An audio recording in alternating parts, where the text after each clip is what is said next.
माँ दुर्गा म्यूजिक आ गया, मिथिलांचल में छा गया।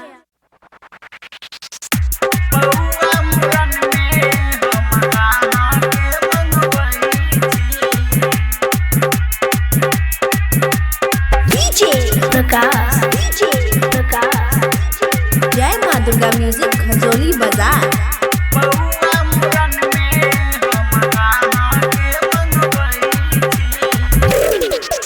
आबू सत्यनारायण भगवान पूजा हम करै छी। आबू सत्यनारायण भगवान पूजा हम करै छी। बौआ मूरन में हम अहाँके मंगबै छी। बौआ मूरन में हम अहाँके मंगबै छी। जय माँ दुर्गा म्यूजिक खजोली बाजार।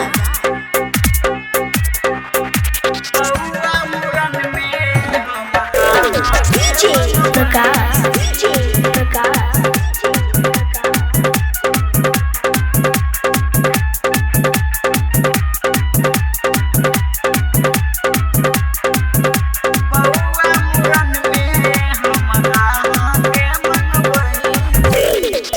गायक गोबर सँ अंगना निपलिया।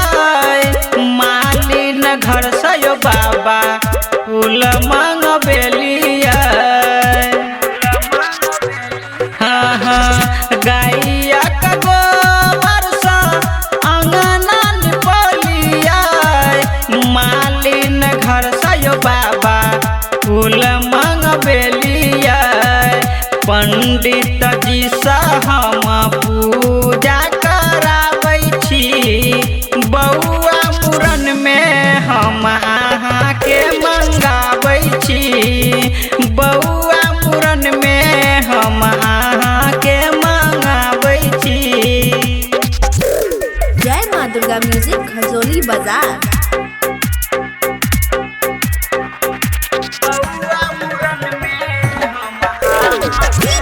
प्रकाश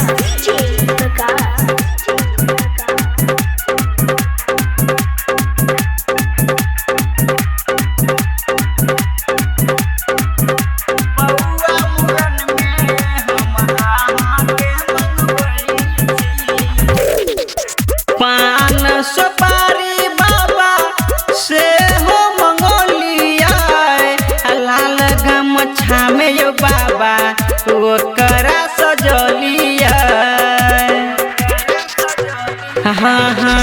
पान सुपारी बाबा से हो मंगोलिया। लाल गमछा में यो बाबा ओकरा सजलिया। चरणामृत के बाबा भोग लगाबै छी। बौआ मूरन में हम अहाँके मंगाबै छी। बौआ मूरन में हम अहाँके मंगाबै छी। जय माँ दुर्गा म्यूजिक खजोली बाजार।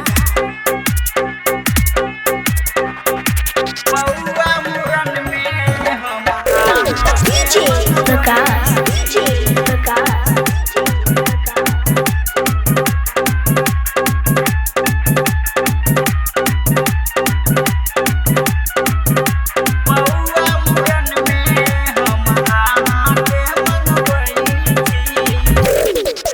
बारह बरिस बाबा असरा लगलिया। ओहो असरा के यो बाबा पूरा यहाँ के लिया। 12 बरिस बाबा असरा लगलिया। ओहो असरा के यो बाबा पूरा यहाँ के लिया। गायक राम कुमार के बाबा भजन हम सुनाबै छी।